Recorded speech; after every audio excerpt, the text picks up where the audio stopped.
Hello. गुरुदेव को प्रणाम। प्रणाम प्रणाम प्रणाम। सिखाए आपको भी प्रणाम। बोली बोली। गुरुदेव जी, आपकी कृपा की वर्षा घनघोर हो रही है। अरे वाह, बहुत अच्छे बहुत अच्छे बहुत अच्छे। जीवन में वो गुरु करो 105 जोलो मंत मिले ना साचा। बहुत गुरु किए, सब कुछ किए, लेकिन क्या है कि उन गुरुओं की कृपा से महान गुरु ऐसे गुरु प्राप्त हुए। तो हम तो यही समझते हैं कक्षा 1 जितना मुख्य है उतना ही दिए है। सब गुरु है, उनकी मेहनत परिश्रम से आपके चरणों में पहुंचाया, सार शब्द की प्राप्ति हुई। 5-6 महीने लगे, 24 घंटे जो है आनंद से जो है ना हिलो रहे, समुद्र की लहरों की तरह धुन जो है ना शरीर में रम रही है। आपके आशीर्वाद से करीब 100 घरों में हमने ये कैसेट के माध्यम से जो लोग उन्हें कि हमें ये परेशानी है, मैं तो हमने कहा बस कैसेट सुनो, सबसे बड़ा डॉक्टर, सबसे बड़ा भगवान, अन्नदाता। हमने कहा जो कुछ भी है वो ही सबका पूर्ण करने वाला है। और आपको इस कैसेट से ही यदि आराम मिले तो सुनते रहना, नहीं मिले तो नहीं सुनना, कोई बंधन नहीं है। तो हाँ, तो कुछ लोगों ने बहुत सुना भी और सुनने के बाद कुछ तो ये आए बोले मन नहीं लगता। तो हमने कहा मन न लगे, तुम ये समझो कि दवाई कड़वी है। कड़वी दवाई खाओगे तो थोड़ा खाने की इच्छा नहीं होती है, लेकिन मन नहीं लगता, कोई बात नहीं, बगैर मन के सुनो। तो जब बगैर मन के सुनने लगे फिर उत्तर ये मिला कि अब तो बगैर सुने मन नहीं लगता है। अब तो जब तक सुन न ले तब तक घर का काम ही शुरू नहीं करते हैं। तो आदमी अब वो मन कहाँ चला गया? आदमी मन संसार ही है, गुरु जी सब बताते हैं। जितनी तुम्हारे अंदर प्रश्न होंगे सबका समाधान है। और राम नाम तो एक ऐसी औषधि है, हमने जो पावचंद सुखाई, राम नाम से समुद्र सूख जाते। अब समुद्र को ये प्रकृति में बने समुद्र ये थोड़ी सूख जाएंगे, तुम्हारे पापों के समुद्र है वो सूख जाएंगे। हाँ, तो हमने कहा ये गुरु जी की कृपा से, और वो भी कलयुग में। हमने कही बड़े भाग मानव स्तन पावा, कलयुग समयुग आन नहीं। हमने इसीलिए संतों ने लिखा था कि कलयुग ही एक ऐसा युग होगा जहाँ ये राम नाम की लूट लुटाई जाएगी। तो हमने कहा साईं जी की कृपा से राम नाम के हीरे मोती में दिख रहा हूँ गली गली, हमारे गुरु जी से हमें प्राप्त हुआ है। तुम भी भाई कैसे सुनो और उसे जो है आराम से प्राप्त करो, अपने जीवन का लाभ उठाओ। और हाँ, एक बात थोड़ा सा गुरुजी एक पूछना था, फोन इसलिए किया कि जैसे कुंडली बनती है ना, कुंडली जो लोग ये आचार लोग बताते हैं, ये नवग्रह में ये शनि आज खराब है, राहु खराब है, केतु खराब है। तो अब साल शब्द जब प्राप्त हो जाता है तो हम तो ये समझते हैं कि फिर इनका कोई औचित्य नहीं हमारे जीवन में। बराबर है ना। देखो, हमने जब तक ऐसा समझो कि अगर हमें करोड़ों की लॉटरी लग गई, बराबर जी, तो फिर काम पर जाने की क्या आवश्यकता है? काम पर हम इसलिए जा रहे थे कि कोई पैसा कमाए, बराबर, हमारा संसार चलाए। लेकिन ऐसा समझो आपको करोड़ों की लॉटरी लग गई तो अभी तो कोई काम को जाने की जरूरत नहीं है। आप उल्टा लोगों को काम दे सकते हो, इतना पैसा आपके पास आ गया, बराबर कि नहीं? तो अगर आपको करोड़ों की लॉटरी भी लग गई तब भी आप काम को जा रहे हैं। अभी देखो, ये जमाने में 1 करोड़ तो कोई नहीं है, ऐसा समझो। उदाहरण के लिए 100 करोड़ की लॉटरी लग गई आपको, बराबर, ऐसा मैं बोल रहा हूँ। तो जब लॉटरी नहीं थी तब आपको काम करना उचित था। संसार के लिए काम करना जरूरी है, शरीर के लिए मेहनत जरूरी है, बराबर, उसके अलावा कोई दूसरा चारा नहीं था। लेकिन अभी आपको 100 करोड़ की लॉटरी लग गई तो अभी आप वापिस वैसे काम करने लगे तो फिर ईश्वर भी क्या सोचेगा, नसीब भी क्या सोचेगा? इसको इतना देने के बावजूद भी ये बंदा काम पर जा रहा है, तो ये इसकी कितनी हवस है पैसा कमाने की। इतना देने यानी इसको प्राप्त हो जाने के बावजूद भी उल्टा अभी हमको 100 करोड़ की लॉटरी लग गई तो उल्टा अभी हम लोगों को 1000 लोगों को काम पर रख सकते हैं ना। जी। वो भी एक पुण्य का काम है ना। आपने 1000 लोगों को काम दे दिया, कुछ फैक्ट्री निकाली, उसमें काम दे दिए, तो 1000 लोगों का संसार चलेगा। बराबर, जैसा हमारा बच्चा किसी नौकरी पर लग जाता है तो फिर हम उसकी शादी भी कर देते हैं, बराबर कि नहीं। तो नौकरी लग गई इसलिए शादी हो गई ना, फिर उसका परिवार बन गया ना, उसका जीवन अभी निश्चिंत हो गया। तो कितनी बड़ी वो कंपनी को दुआ देते हैं लोग, अगर वो नौकरी पे ही नहीं लगता तो ऐसी बात है। हमको अभी 100 करोड़ का अगर लॉटरी लग गई तो अभी हम उल्टा 1000 लोगों को हमने फैक्ट्री निकाल के 1000 लोगों को काम देना चाहिए, तो कितना दुआ हमको मिलेगा, बराबर कि नहीं। तो ऐसा होता है। तो हमें अभी ये सार शब्द प्राप्त हो गया ना, तो ये बाकी ग्रह वगैरह इसकी कोई आवश्यकता नहीं है। हाँ, जब तक हमको आचार्य लोग जैसे ये कह देते ना, ये पितृ दोष लगा है, ये श्राद्ध करना, ये करना, तो हम तो ये समझते हैं कि अब सार शब्द मिल गया, लेकिन लोग ऐसा पूछते हैं। तो हमने कहा गुरु जी से पूछ के बताएंगे कि हमारे समझ में तो अब नग पहनना या किसी ग्रह की शांति कराना ये तो सब ठीक नहीं है ना। अब नहीं, अभी देखो हम प्रकृति के परे गए ना। ये जो ग्रह शांति, ये मंत्र तंत्र, ग्रह के मंत्र, ये जो कुंडली वगैरह, कुंडली मिलान वगैरह, ये जो बात है ना, ये राशि वाला, ये राशि का रत्न पहनना या कोई उसके, यानी जो भी प्रकृति में ये जो काम है ना, नवग्रह वाले ग्रह शांति वगैरह, ये सब प्रकृति वाले काम है। जब तक हमें प्रकृति की ही पहचान थी तो फिर प्रकृति में ही जो है, फिर उसके अलावा कोई चारा नहीं था। फिर हमें मानना ही पड़ता था कि शनि है, ये है, वो है, गुरु की शनि की साढ़ेसाती है, गुरु प्रबल है, बराबर। तो अभी हम इसके परे गए, प्रकृति के। देखो परमात्मा तो प्रकृति के परे है ना जी, क्योंकि प्रकृति तो परमात्मा ने बनाई है ना। हाँ, जब परमात्मा मिल गया है तो ये अपने आप शांत हो जाएगी, सही काम होने लगेगा। हाँ, अभी ऐसा समझो कि ये नवग्रह का बॉस हमें मिल गया। हाँ, तो अभी हमको क्या जरूरत है उसकी, और वो क्यों तकलीफ देंगे? क्या उनको नहीं समझता क्या?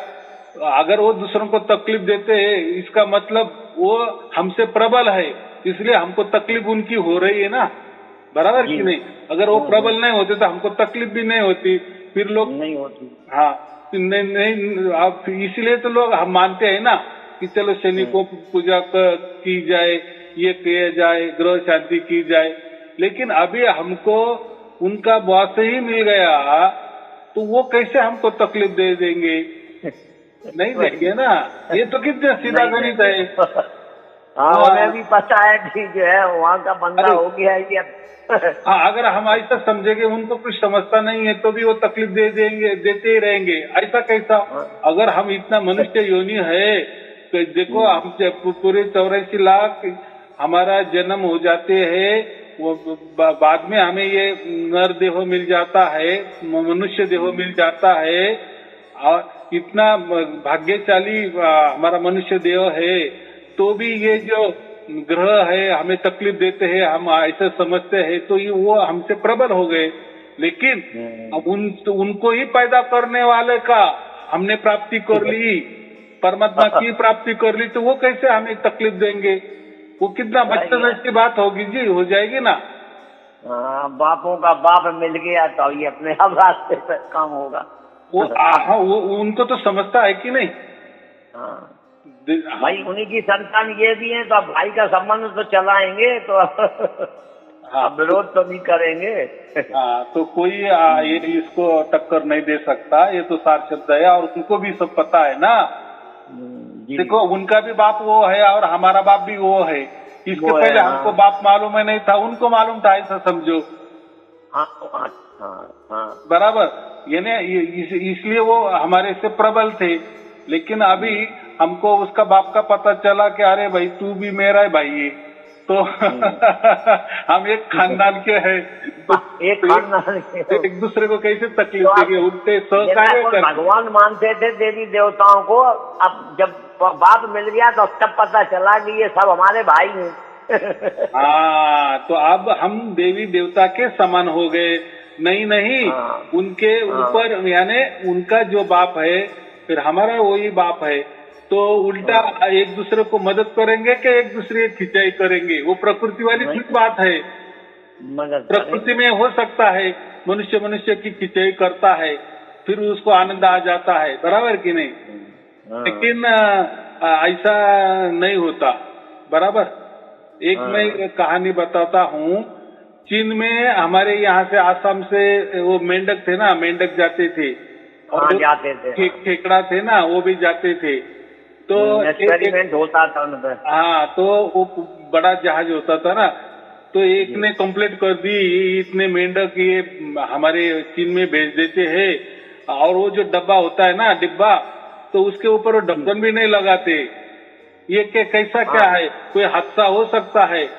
तो फिर वो जो बोट चलाने वाला था ना, बड़ी नाव, बड़ा जहाज था, उसका मालिक बोले कि ऐसा कभी नहीं था। एक मेंढक अगर वो डब्बे के बाहर जाने लगेगा ना, तो दूसरा मेंढक नीचे से उसकी टांग खींचेगा। उसको बाहर नहीं पड़ने देगा। वैसा खेकड़ा का भी ऐसा ही है। तो ये प्रकृति में हो सकता है, प्राणियों में हो सकता है, लेकिन देवी देवता में ये बात नहीं हो सकती।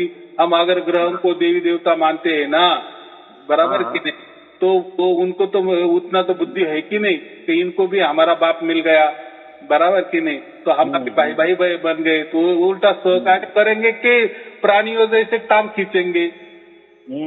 फिर तो मदद करेंगे, कभी नहीं होगा।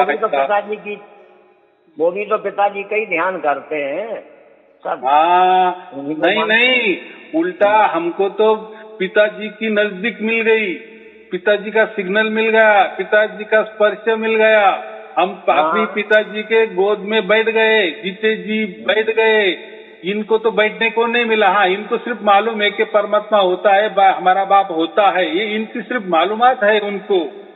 लेकिन मालूम है कि पिता है, लेकिन अब वैसे पूछो तो इन्हें तो मनुष्य जन्म लेना पड़ेगा, तो अब हमसे पीछे हो गए। हाँ, देवता को भी अगर बाप की गोद में बैठना है, परमात्मा की गोद में बैठना है, या उसको हम कहते सार शब्द प्राप्त करना है, तो उसके लिए वो उनको देवतापन छोड़कर उनको मनुष्य का जन्म में आना पड़ेगा। फिर ये प्रोसेस में हम उनके उल्टे थोड़े से आगे है, बराबर।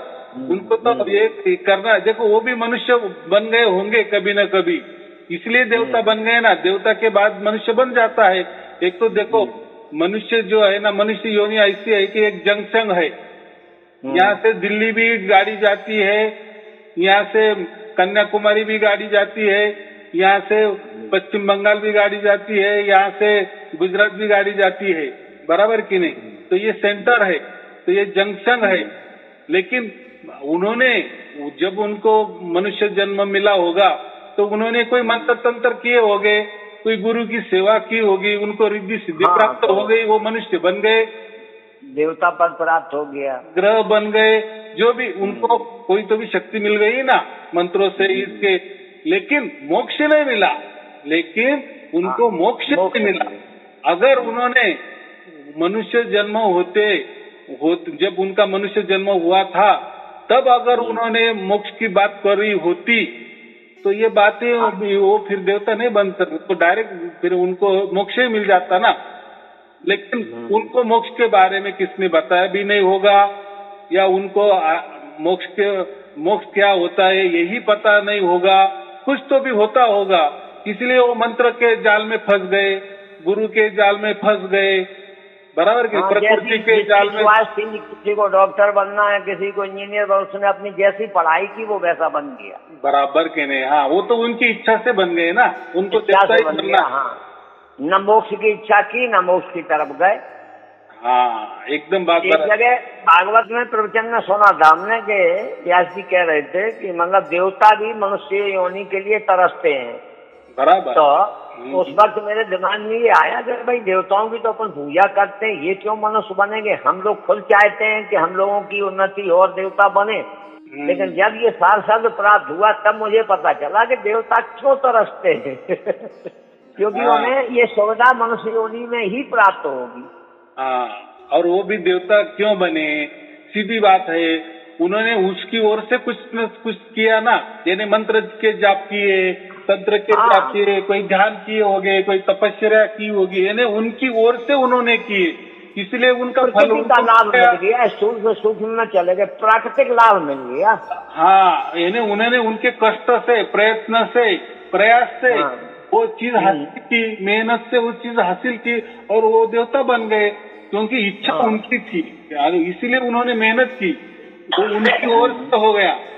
लेकिन हमारा ये सब सार शब्द है, ये कोई आपकी ओर से नहीं हुआ ना, वो तो बड़ा कंफ्यूजन था, बड़ा कंफ्यूजन था जब ये सीरियलों में देखते थे कि जो काम हम लोग कर रहे हैं वही देवी देवता कर रहे हैं, वहां भी तो झगड़ रहे आसन की, वहां भी जो है दूसरे को इच्छा है, इंद्र जा रहे हैं उनका पद छीनने, वो आ रहे हैं उनका पद छीनने। तो हमने कि संसार में और देवताओं के संसार में अंतर क्या है? लेकिन अब हम लोग तो जो है ना इन्हीं को भगवान मानते हैं, जब यही परेशान तो हमें क्या दिया आराम देंगे, ये दिमाग में सोचते थे। और ये कहते थे एक ही साईं महाराज कहते थे ये सबका दाता एक, श्रद्धा विश्वास सबूरी। तो मतलब जब ये कॉन्फिडेंस हो जाए वो एक है कौन जो वहां टिका जाए।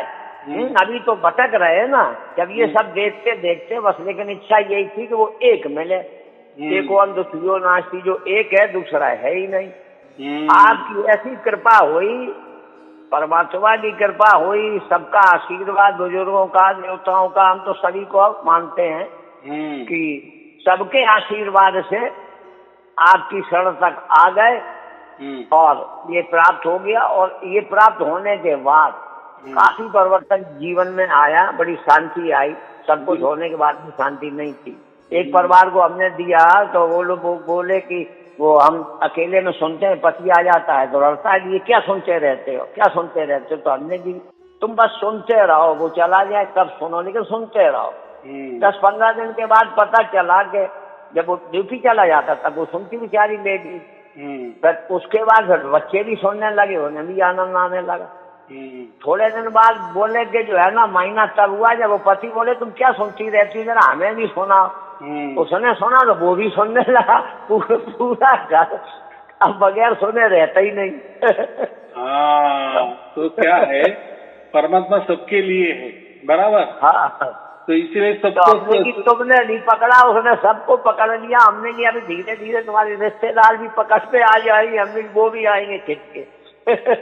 देखो ना, वो भी एक पुण्य का काम होता है ना। देखो पुण्य की तो हमें अभी जरूरत नहीं है, हमने किसी को ये बात बताई तो हमें पुण्य नहीं मिलता। देखो हमें पुण्य नहीं मिलता, ये बात बराबर है। मैं ये कहता हूँ ना, अगर ये सात शब्द आपने कह दिए तो दूसरों को बता दिए तो उनका बेचारे का यहाँ वहाँ जो घूमना था, जो परेशानी थी परमात्मा प्राप्त करने के लिए, हो सकते हैं बहुत सारे लोग थक भी जाते हैं गुरु के द्वारा।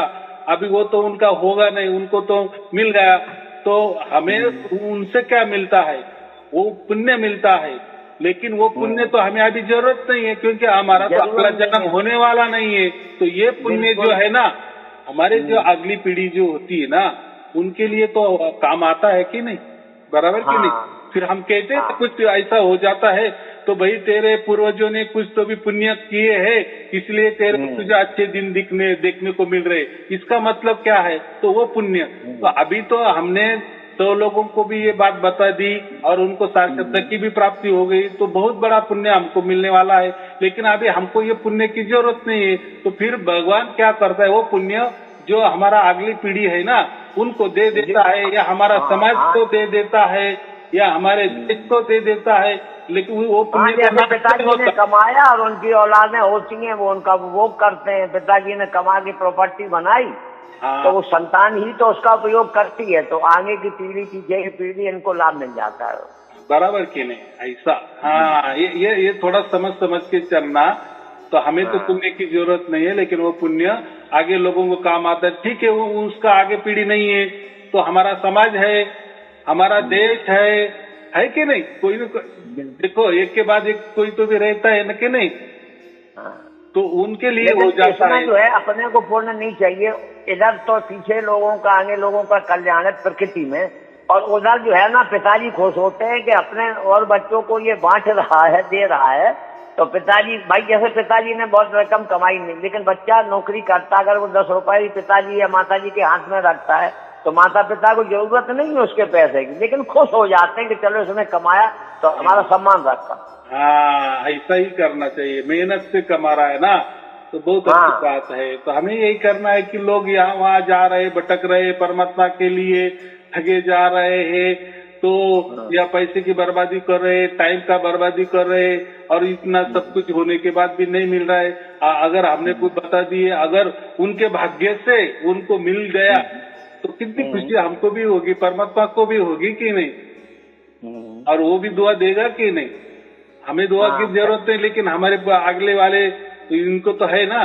तो चलो, देश के लिए समझो काम कर रहे हैं हम, ये तो कोई किसी संस्था के काम नहीं कर रहे, किसी धर्म का प्रचार नहीं कर रहे, कोई पंथ का काम नहीं कर रहे, आप कोई गुरु का काम नहीं कर रहे, कोई शिक्षा हमें नहीं बता रहे हैं। ये भी लोगों ने पूछा कि गुरुजी से कैसे मुलाकात होगी, हमने घर भी पागल, डेली तो मुलाकात कर रहे हैं, वो तुम्हारे सामने बोल रहे हैं, चित्र उनका सामने है, भाव का भूखा भाव से जो है वो प्राप्त हुए हैं। तुम क्या ढूंढने गए थे गुरु जी को? तो घर घर में तो आ रहे हैं।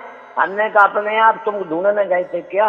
कि नहीं, सो तो नहीं गए थे। तो हमने कहा बस सुनो, जब तुम आनंद में हो जाओ तो कम से कम धन्यवाद का फोन कर लेना, जो तुमसे बने सेवा करना, नहीं बने तो हमने की कोई संस्था वो नहीं है न तुम पर गान बंद है, बस तुम्हारा कल्याण हो गया हो गया। अब तुम्हारा भाव क्या कहता है वो करो। मैं नहीं कह रहा हूँ तुम फिर कहोगे तो गुरु जी को हमें इतना भेजें, अरे हम क्यों कहें, भेज दो। तुम्हारा खूब भीतर से मन हो,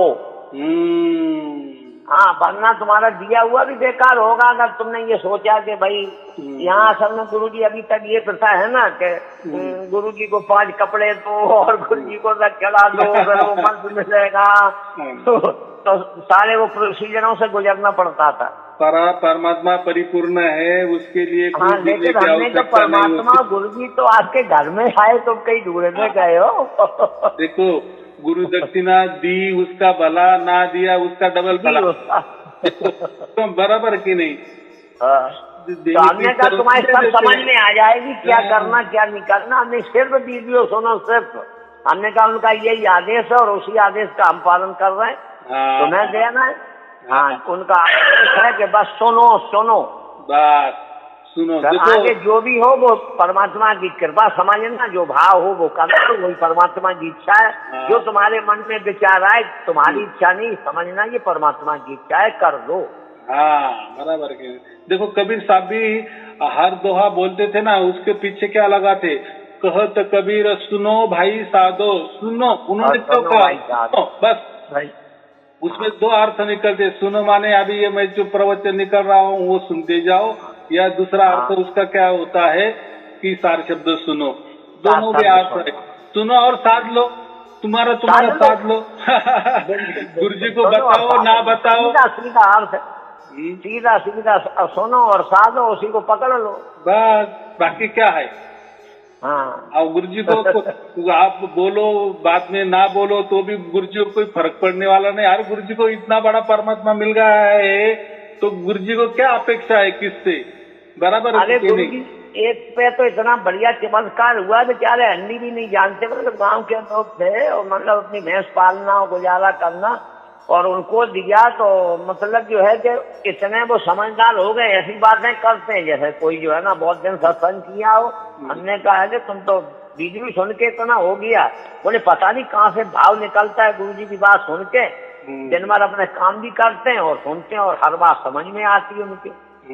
तो हमने कहा ये सब देखो गुरु जी की कृपा, भगवान की कृपा है। उनके यहाँ पढ़े लिखे पाप पुण्यात्मा कौन धनवान है कौन गरीब है ये नहीं देखा जाता है। बहुत बड़ी बात की आपने। मैं किसी को दिखता नहीं कि तुम आप अमीर हो क्या गरीब हो क्या, आप अज्ञानी हो, आप अच्छे हो कि कोई चालाकी कर रहे मुझसे। देखो आप करेंगे भी तो परमात्मा से करने वाले हो, जो भी होगा चालाकी भी का। और देखो आप कितने दिन चालाकी करेंगे? जाने का तो है ना एक दिन। हाँ फिर फिर किसका राज है? हाँ तो हमने वहाँ क्वालिटी थोड़ा ही है कि first class, second class, third class, हमारा तो सब समान है और सभी को प्राप्त हो रहा है। हमने की पढ़े लिखों को भी हो रहा, अमीरों को भी हो रहा, गरीबों को भी हो रहा। भगवान ये थोड़ी कहते कि तुम दक्षिणा दोगे तो VIP मंदिर से जो है दर्शन होंगे। नहीं दोगे तो अगर कोई पार हो जा। अगर कोई ऐसे डरते हो तो ना प्रकृति में होता है। देखो परमात्मा स्वयं में क्या है, वो निर्भय है, वो निर्भय किसी को डराता भी नहीं और डरता भी नहीं है, बराबर। तो ऐसा है, कोई अगर ऐसा कहे कि अगर ये सुन लिए, अगर सार शब्द प्राप्त कर लिए तो गुरु जी को कोई दक्षिणा देनी पड़ेगी, नको झंझट, तो ऐसे कुछ बात नहीं है। आपको प्राप्त भी हो गया, आपने गुरु दक्षिणा भी नहीं दी तो चलेगा, लेकिन केवल गुरु दक्षिणा देने पड़ेगा। इसी बात पर अगर आप इतना बड़ा मौका हाथ से गवा मत दो। देखो आप, मुझे कोई देने की जरूरत भी नहीं है, लेकिन ये जो है आप देखो कोई गुरु के शिष्य नहीं बन रहे, मुझे गुरु दक्षिणा दे रहे, बराबर। आप संत बन रहे हो। संत का काम क्या है? जैसे मैं बना, आपको मैं बना रहा हूँ और ऐसे ही आप लोगों को बांटते चलो। जैसा निस्वार्थ भाव से आपके पास ये बात आ गई ना, ऐसी निस्वार्थ भाव से आप लोगों को बांटो, बस हो गए, वो गुरु दक्षिणा मिल गई। क्या है उसमें, बराबर कि नहीं? लेकिन ये गुरु दक्षिणा का कोई खेल नहीं है।